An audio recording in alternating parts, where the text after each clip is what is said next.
Hello' everyone, মোৰ নতুন এটা ভিডিঅ'লৈ সকলোকে স্বাগতম জনাইছোঁ। আৰু এয়া আছিলে আমাৰ মায়ং শংকৰদেৱ শিশু নিকেতনৰ ৰূপালী জয়ন্তী।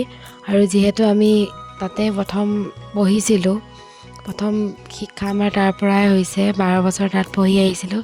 সেইবাবে ৰূপালী জয়ন্তীটো বহুত আশা কৰিছিলোঁ, মানে প্ৰথম পঢ়াৰ পৰাই। আৰু সেই দিনটো আহি পালে আৰু দুদিনীয়াকৈ পাতিছিলে ৰূপালী জয়ন্তী। প্ৰথম দিনা ভিডিঅ' কৰিব নহ'ল, আৰু ছেকেণ্ড দিনা যিহেতু শোভাযাত্ৰা, প্ৰাক্তন ছাত্ৰ ছাত্ৰী সন্মিলন আগদিনাও আছিলে আৰু পিছদিনাখনো আছিলে। শোভাযাত্ৰা ছেকেণ্ড দিনা আছিলে আৰু ছেকেণ্ড দিনা মই ভিডিঅ' কৰিলোঁ। আৰু প্ৰথমতে বতৰটো যিহেতু ভাল নাছিলে, প্ৰথমতে মাতৃপূজন কাৰ্যসূচী আছিলে। মাতৃপূজন কাৰ্যসূচী হ'ল, তাৰপিছত বতৰটো অকণ ভাল হোৱালৈ কুইজ প্ৰতিযোগিতা আগতীয়াকৈ পাতি দিয়া হ'ল, যিহেতু শোভাযাত্ৰা সেই বৰষুণত যাব নোৱাৰে। আৰু পিছলৈ বতৰটো ভাল কৰিলে বাৰু।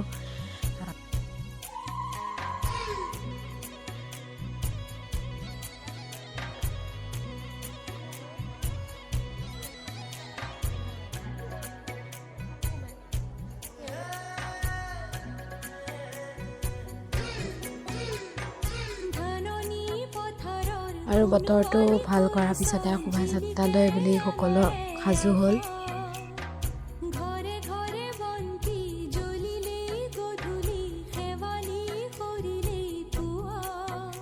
উপস্থিতিৰ অভিভাৱক অভিভাৱিকাসকলক পূৰ্ণ সহায় সোমাইছিলে, সেইবাবে চকু পানী ওলাইছে। আৰু সকলো ছাত্ৰ ছাত্ৰীৰ শোভাযাত্ৰাটো দেখাব পৰা নগ'লে, আৰু আমাৰ প্ৰাক্তন ছাত্ৰ ছাত্ৰীৰ দ্বাৰা যিখিনি প্ৰদৰ্শন কৰা হৈছিলে সেইখিনি ভিডিঅ' আছিলে, সেইবাবে মই সেইখিনিকে দিলোঁ।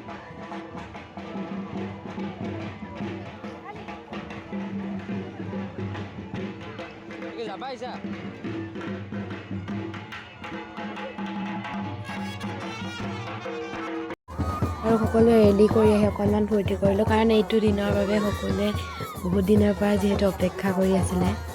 2001 চনত যিহেতু শংকৰদেৱ শিশু নিকেতন মায়ং স্থাপিত হৈছিলে, আৰু 2001 চনৰ ছাত্ৰ ছাত্ৰীৰ পৰা 2025 চনৰ ছাত্ৰ ছাত্ৰী সকলোখিনি লগ হৈছে যিহেতু, আৰু অকণমান ফূৰ্তি কৰিলে সকলোৱে একেলগে। আৰু শোভাযাত্ৰা কৰি আহি আমি ভাত খাবলৈ ল'লোঁ, যিহেতু তাৰপিছতে মুকলি সভা আৰম্ভ হ'ব। আৰু সকলো বেটছৰে সকলো আহিব পৰা নাছিল বাৰু, বিশেষ অসুবিধাৰ বাবে।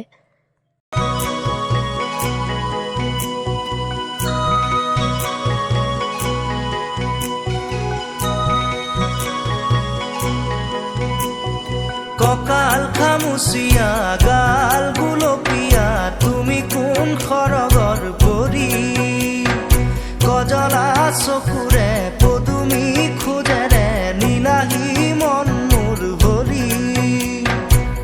গাঁৱৰে জীয়াৰী থাকিবা ধৰি, চুলে মাৰিব বিজুলি। কঁকাল খামুচিয়া গাল গুলপীয়া, তুমি কোন সৰগৰ।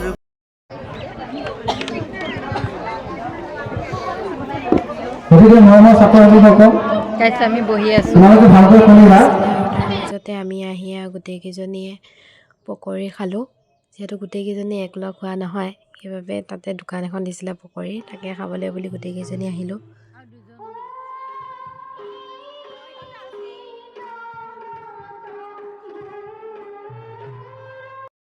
আৰু মুকলি সভাৰ শেষত জাতীয় সংগীতটি গালে সকলোৱে, আৰু তাৰপিছতে সাংস্কৃতিক অনুষ্ঠান আছিলে। আৰু সাংস্কৃতিক অনুষ্ঠানৰ সেইদিনা বিশেষ আকৰ্ষণ আছিলে দীক্ষিতা ৰাজগুৰুবা। আৰু তেওঁ আহি পোৱাৰ আগত স্কুলৰ কেইজনমান ছাত্ৰ ছাত্ৰীয়ে নৃত্য প্ৰদৰ্শন কৰিলে। আৰু তেওঁলোকৰ অনুষ্ঠান শেষ হোৱাৰ পিছতে আমাৰ প্ৰাক্তন ছাত্ৰ ছাত্ৰীখিনিক আচাৰ্যহঁতে 1 ঘণ্টামান সময় দিলে। আৰু প্ৰথম দিনাও প্ৰাক্তন ছাত্ৰ ছাত্ৰী সাংস্কৃতিক অনুষ্ঠানৰ বাবে দিছিলে, আৰু সেইদিনাও বহুতে গীত প্ৰদৰ্শন কৰিলে, নৃত্য প্ৰদৰ্শন কৰিলে।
আৰু আমাৰ নিকেতনৰে প্ৰাক্তন ছাত্ৰ চন্দন নাথ দাদাই যিহেতু দীক্ষিত হাইস্কুল বাৰ লগত আগতে প্ৰগ্ৰাম কৰে আৰু সিও বাৰ লগত গান গালে।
আশা কৰোঁ সকলোৱে ভিডিঅ'টো চাই ভাল পালে। আকৌ নতুন এটা ভিডিঅ'ত সকলোকে লগ পাম। আজিলৈ ভিডিঅ'টো ইমানেই আছিলে। ধন্যবাদ।